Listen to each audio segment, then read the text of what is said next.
दोस्तों स्वागत है आपका द वोकेब शो की थर्ड क्लास में। पिछली वीडियोस को भी बहुत सारा प्यार मिला है।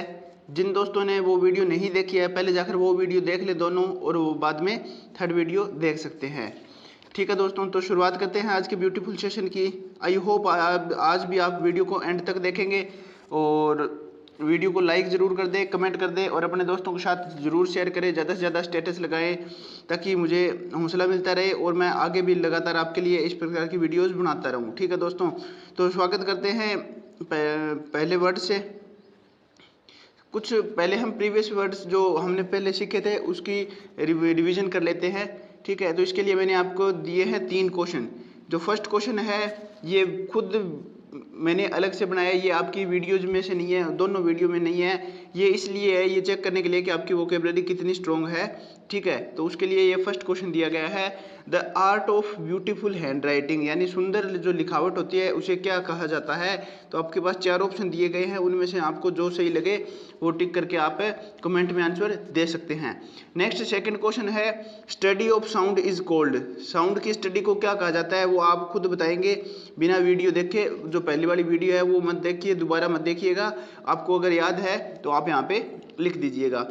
An extremely young man is called, एक एक्सट्रीमली यंग मैन होता है उसे क्या कहा जाता है, तो ये भी आप बता देंगे। मैंने जानबूझकर ऑप्शन नहीं दिए ताकि आपकी रिवीजन मेमोरी चेक कर लेते हैं, आपकी मेमोरी कितनी शार्प है, आप रिवीजन कितना करते हो। ठीक है, तो आगे बढ़ते हैं। पहला वर्ड है आपका एग्रेसिव। एग्रेसिव का होता है कि हर किस टाइम गुस्से में रहना और किसी को भी मारने पीटने के लिए हमेशा तैयार रहना। मीनिंग क्या हो गया इंग्लिश में देख लेते हैं, ऑलवेज रेडी टू अटैक और क्वेरल, यानी हमेशा लड़ाई के लिए क्या रहना, तैयार रहना, तत्पर रहना और मार कुटाई से ही बस हमेशा ये जुड़े रहना। ठीक है, तो वो क्या होता है, एग्रेसिव होता है। नेक्स्ट देखिए, इसके कुछ सिनोनिम्स दिए गए हैं, कुछ सिनोनिम्स दिए गए हैं वो देख लेते हैं अब इसके।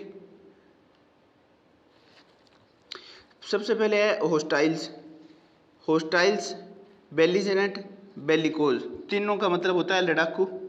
ठीक है, लड़ाकू।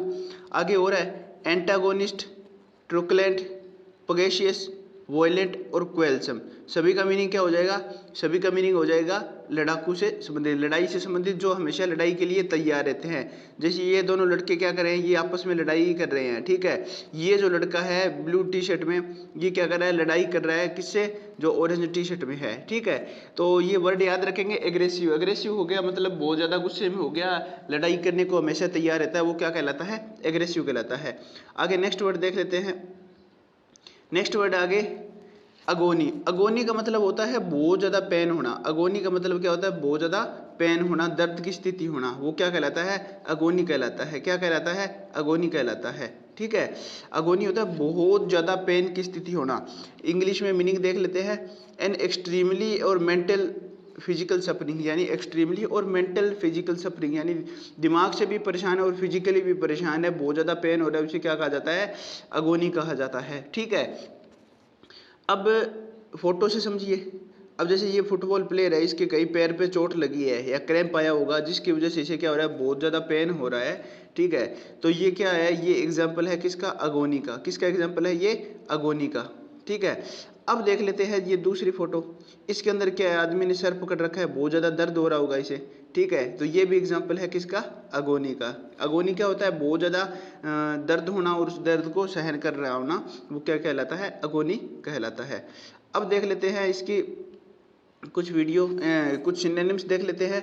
देखिए सिनोनिम्स के तौर पे हम याद रखेंगे, पेन यानी दर्द, सफरिंग यानी किसी चीज़ से पीड़ित होना, टॉर्चर और एंग्विश और टॉर्मेंट। ठीक है, ये सारे सारे दर्द से रिलेटेड हो जाएंगे, पेन, सफरिंग, टॉर्चर, एंग्विश और टॉर्मेंट।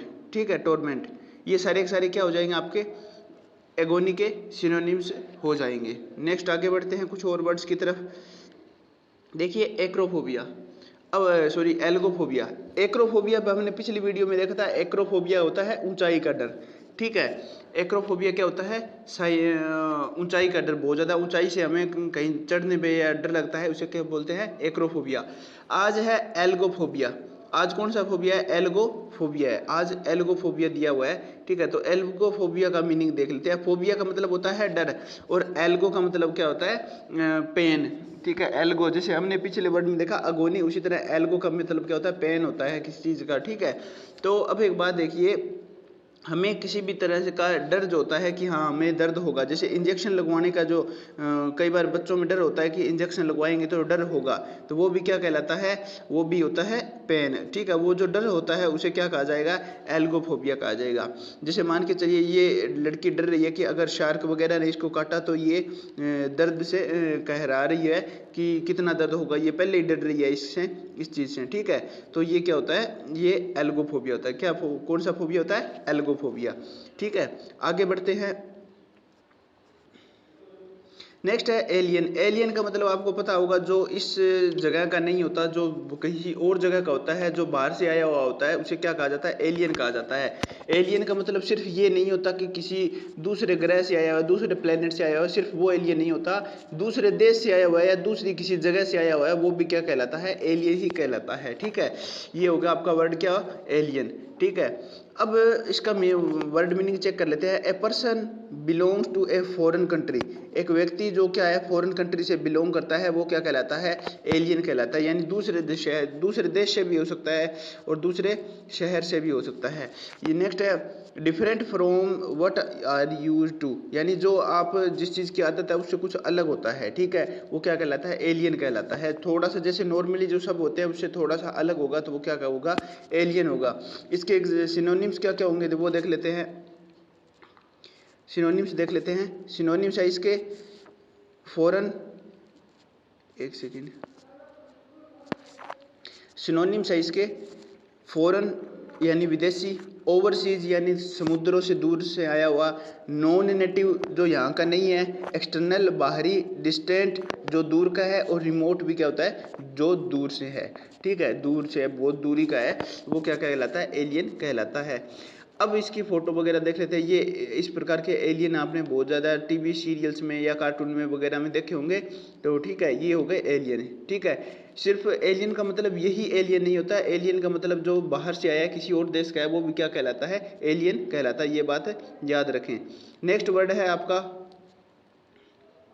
एलिमनी। एलिमनी क्या होता है? एलिमनी मान के चलिए हस्बैंड वाइफ का डाइवोर्स हो जाता है, और डाइवोर्स के बाद हस्बैंड की प्रॉपर्टी में से वाइफ को कुछ हिस्सा मिलता है या कुछ सैलरी वगैरह देनी पड़ती है। अगर प्रॉपर्टी नहीं है तो कुछ हर टाइम में अपनी सैलरी का या कुछ अपनी इनकम का कुछ पार्ट देना पड़ता है, उसे क्या कहा जाता है? एलिमनी कहा जाता है। यानी पत्नी अगर अलग हो गई है डाइवोर्स के बाद, तो उसे अपना जीवन यापन करने के लिए जो भी पैसे वगैरह चाहिए या जो जिस चीज़ की ज़रूरत होगी वो कोर्ट डिसाइड करेगा कितनी की ज़रूरत है, तो उसे क्या कहा जाता है? एलिमनी कहा जाता है। क्या कहा जाता है? Alimony.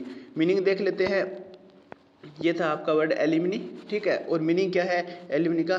N allowance made to a wife by her husband when they are legally separated. यानी जब वो अलग हो जाते हैं एक दूसरे से कानूनी रूप से, तो उसके बाद जो भी अलाउंस या जो भी उसको भत्ते वगैरह सहायता वगैरह दी जाती है, उसे क्या कहा जाता है? एलिमनी कहा जाता है, ठीक है। जैसे सिनोनिम्स देख लेते हैं इसके। क्या है? फाइनेंशियल सपोर्ट, यानी जो सहायता की जाती है, जो भी फाइनेंशियल सपोर्ट की जाती है, उसे क्या कहा जाता है? उसे कहा जाता है एलिमनी, ठीक है। मेंटेनेंस भी कह सकते हैं, क्षतिपूर्ति होती है। और सपोर्ट, मेंटेनेंस हो गया, सपोर्ट हो गया, और प्रोविजंस हो गया, यानी कुछ प्रावधान वगैरह होते हैं वो वाइफ को देने पड़ते हैं। तो ये हो गए आपके एलिमनी के सिनोनिम्स। और ये आपको दी गई है फ़ोटो, जिसे आप देखकर समझ सकते हैं कि हस्बैंड वाइफ अलग हो जाती है, तब इसको इनमें डाइवर्स वगैरह हो जाता है, तो अब पति को क्या देना पड़ता है? एलिमनी देना पड़ता है पत्नी के जीवन यापन के लिए, ठीक है। अब है एलिजरी। एलिजरी क्या होता है? एलिजरी होता है कहावतें, यानी कोई ऐसी कहावत जो पुराने टाइम से चली आ रही है, जिसमें हर एक चीज़ का एक करेक्टर होता है, वो क्या कहलाती है? कहावतें कहलाती है, ठीक है। Meaning a story, a play, etc in which each character, event or a symbol representing an idea, a quality such as a truth, evil or death। देखिए सिस्टम क्या है, आपको बता देता हूँ। एलिजिडी क्या होती है? एलिजिडी एक स्टोरी वगैरह होती है जिसके अंदर हर एक करेक्टर जो होता है, जैसे मान के चलिए हमने पहले पंचतंत्र की कहानियाँ पढ़ी होगी। पंचतंत्र की कहानियों में शेर, चीता, भालू, जो जंगल के जानवर वगैरह होते थे, तो वो सब अपना अपना एक रोल प्ले करते थे। जैसे किंग का रोल कौन प्ले करता था? शेर करता था। जो उसके जो नीचे वो क्या कहते हैं, मिनिस्टर वगैरह जो होते हैं, उनका रोल कौन प्ले करता था? उनका रोल प्ले करता था जो लोमड़ी वगैरह होती थी। इस प्रकार से जो है ना उनका एक बना होता था पूरा पूरा सिस्टम, ठीक है, कि हर एक स्टोरी का एक सिंबल होगा, एक करेक्टर होगा, और वो करेक्टर जो है किसी न किसी विशेष चीज़ को दिखाएगा। तो उससे ऐसी कहानियों को क्या कहा जाता है? एलिजिडी कहा जाता है। इसका मतलब क्या होता है? एलिजिडी का मतलब होता है कहावत है, ठीक है। आगे बढ़ते हैं नेक्स्ट वर्ड की तरफ। नेक्स्ट वर्ड है एलिट्रेशन। एलिट्रेशन का मतलब होता है अनुप्रास अलंकार। एलिट्रेशन का मतलब होता है अनुप्रास अलंकार। अगर आपको नहीं पता है अनुप्रास अलंकार क्या होता है, जैसे हिंदी में आपने पढ़ा होगा, जैसे फर्स्ट वर्ड को अगर सभी में, जैसे वो आपने सुना ही होगा, चांदी की चमची से चटनी चटाई वाली, वो चंदू के चाचा ने वो वाली जो कहानी होती है वही। तो चंदू की चाची ने चंदू के चाचा को चांदी की चम्मच से चटनी चटाई, ठीक है। तो वो वाली जो स्टोरीज वगैरह होती है, या जो इसमें चय का साउंड रिपीट हो रहा है, तो ये क्या होता है? हिंदी में अनुप्रास अलंकार होता है। इसी तरह इंग्लिश में से क्या कहा जाता है? एलिट्रेशन कहा जाता है। जैसे Peter piper picked a peck of pickle peppers, ठीक है। तो ये हो गया एलिट्रेशन का एग्जाम्पल। जैसे देखिए, Peter piper picked a peck of pickled papers, ठीक है। यहाँ पे साउंड किसका रिपीट हो रहा है? पी का जो साउंड है वो बार बार रिपीट हो रहा है, तो इस वजह से जो पी है ये एलिट्रेशन का एग्जाम्पल हो जाएगा यहाँ पे, ठीक है। इसे हिंदी में बोलते हैं अनुप्रास अलंकार, जहाँ पे कुछ वर्ड का जो फर्स्ट लेटर होता है उसकी रिपीटेशन होती है और उसके कारण कुछ अलग सा साउंड वगैरह आते हैं, ठीक है। तो उसे क्या कहा जाता है? एलिट्रेशन कहा जाता है। नेक्स्ट वर्ड देख लेते हैं आप। नेक्स्ट वर्ड है एल्मा मैटर। एल्मा मैटर वो स्कूल होता है, वो संस्था होती है जहाँ पे आपने सबसे पहले एजुकेशन प्राप्त की थी। क्या होती है? सबसे पहले जहाँ पे एजुकेशन प्राप्त की थी। मीनिंग देख लेते हैं इंग्लिश में क्या दिया गया है। मीनिंग दिया गया है द स्कूल और college in which one has been educated, यानी वो फर्स्ट स्कूल या वो कॉलेज जहाँ पे आपने सबसे पहले एजुकेशन पाई थी, जहाँ भी आपने एजुकेशन पाई थी, वो क्या होता है? एल्मा मैटर होता है। नेक्स्ट एल्पिनिज्म। एल्पिनिज्म का मतलब होता है पहाड़ों पर जो पर्वतारोहण वगैरह जिसको बोल देते हैं, पहाड़ों पर चढ़ने का जो सिस्टम होता है उसे क्या कहा जाता है? एल्पिनिज्म कहा जाता है। जहाँ पे पहाड़ों वगैरह पे चढ़ने की जो प्रक्रिया कहलाती है वो क्या कहलाती है? एल्पिनिज्म कहा जाता है इसे, ठीक है। तब देखिए माउंटेन, मीनिंग क्या दे रखा है? Mountain climbing. तो आपके लिए दो फोटो दिए गए हैं याद करने के लिए। जैसे ये एक एल्पिनिज्म का एग्जाम्पल हो गया, जहाँ पे ये लड़का क्या कर रहा है? पहाड़ों पर चढ़ रहा है, और दूसरी तरफ ये जो है ये पहाड़ पर चढ़ चुके हैं, ठीक है, ये चोटी पे चढ़े हुए हैं, तो ये क्या हो गया? अल्पिनिज्म का एग्जाम्पल हो गया। आगे बढ़ते हैं नेक्स्ट वर्ड की तरफ। एल्टर। एल्टर का मतलब होता है, एक मिनट,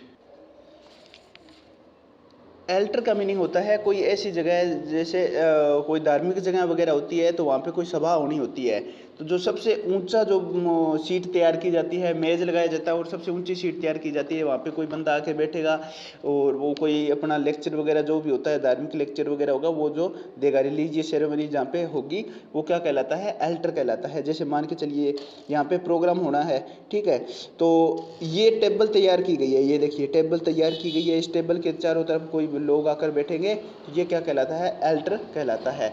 इसका मीनिंग देख लेते हैं इंग्लिश में क्या मीनिंग दिया गया है। A high table that is centre of a religious ceremony, यानी एक ऊंचा मेज तैयार किया जाता है, ऊंचा मेज रखा जाता है जिसके ऊपर क्या करते हैं, जो रिलीजियस लोग होते हैं वो आके वहाँ पे बैठेंगे और मीटिंग वगैरह करेंगे, या जो भी सेरेमनी वगैरह होगी उसे करेंगे, ठीक है। तो ये था आज का लास्ट वर्ड। एक बार जल्दी से रिपीट कर लेते हैं सभी वर्ड्स को, उसके बाद वीडियो को एंड करेंगे, ठीक है। तो ये आपके लिए मैंने क्वेश्चन डाले थे, आई होप आपने इसके अब तक कमेंट में आंसर डाल दिए होंगे। नहीं डाले हैं तो प्लीज़ इनके आंसर जो है कमेंट में लिख दीजिए, जो जैसे भी आपको याद है। और ये फर्स्ट वर्ड मैंने अपनी तरफ से दिया है, ये आपके सिलेबस में से नहीं है, ठीक है। फर्स्ट वर्ड है आपका एग्रेसिव। एग्रेसिव का मीनिंग क्या होता है? एग्रेसिव का मतलब होता है लड़ाकू होना, किसी चीज़ के लिए गुस्सा होना, बहुत ज़्यादा अचानक किसी चीज़ पे भड़क जाना, ठीक है। नेक्स्ट होता है अगोनी। अगोनी का मतलब होता है बहुत ज़्यादा फिजिकल और मेंटल पेन होना, वो क्या कहलाता है? अगोनी कहलाता है। नेक्स्ट है आपके लिए एल्गोफोबिया। एल्गोफोबिया क्या होता है? एल्गोफोबिया होता है किसी चीज़ के कारण हमें दर्द होगा और उस दर्द का जो डर होता है, जो हमें पहले ही डर होता है, जैसे इंजेक्शन लगवाने के टाइम हमें डर लगता है कि हाँ दर्द होगा दर्द होगा, तो वो दर्द का जो डर होता है उसे क्या कहा जाता है? एल्गोफोबिया कहा जाता है। नेक्स्ट आगे देख लेते हैं। नेक्स्ट है एलियन। एलियन मैंने बताया, एलियन वो होता है जो किसी और जगह से आया हुआ होता है, वो क्या कहलाता है? एलियन कहलाता है। नेक्स्ट आगे वर्ड है, नेक्स्ट वर्ड है एलिमनी। एलिमनी क्या होता है? एलिमनी होता है हस्बैंड के द्वारा वाइफ को दी जाने वाली मनी, यानी सेपरेट होने के बाद जो तलाक हो जाता है उसके बाद वाइफ को हस्बैंड कोई मनी वगैरह देता है, अपनी प्रॉपर्टी का कोई हिस्सा देता है, उसे क्या कहा जाता है? एलिमनी कहा जाता है। नेक्स्ट वर्ड है एलिजरी। एलिजरी का मतलब होता है कहावतें, ठीक है, जो पुरानी कहावतें वगैरह होती है उसे क्या कहा जाता है? एलिजरी कहा जाता है। नेक्स्ट वर्ड है आपका एलिट्रेशन। एलिट्रेशन का मतलब क्या होता है? अनुप्रास अलंकार, जहाँ पे एक ही वर्ड के बार बार रिपीटेशन के कारण कोई अलग सा एलिट्रेशन हो रहा हो, अलग सा अलंकार लग रहा हो, ठीक है, उसे क्या कहा जाता है? एलिट्रेशन कहा जाता है। इसे हिंदी में क्या कहा जाता है? अनुप्रास अलंकार कहा जाता है, ठीक है। नेक्स्ट है एल्मा मैटर। एल्मा मैटर वो जगह होती है जहाँ पे आपने सबसे पहले एजुकेशन प्राप्त की थी, वो क्या कहलाता है? एल्मा मैटर कहलाता है। नेक्स्ट है एल्पेनिज्म। एल्पेनिज्म का मतलब होता है चोटी पे चढ़ना, पहाड़ों पे चढ़ना, ये जो प्रक्रिया होती है जिसे क्या कहा जाता है? एल्पेनिज्म कहा जाता है।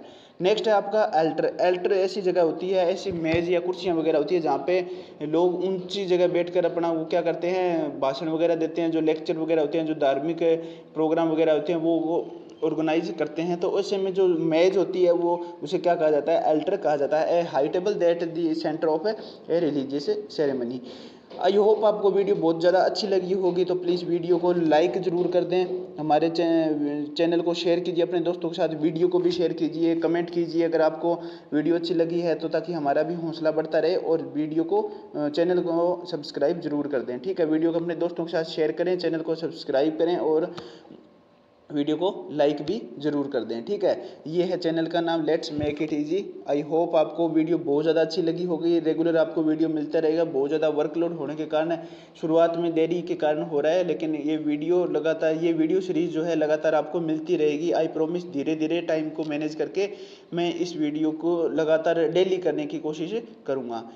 आपको वीडियो अच्छी लगी है तो प्लीज़ अपने दोस्तों के साथ ज़रूर शेयर करें। धन्यवाद।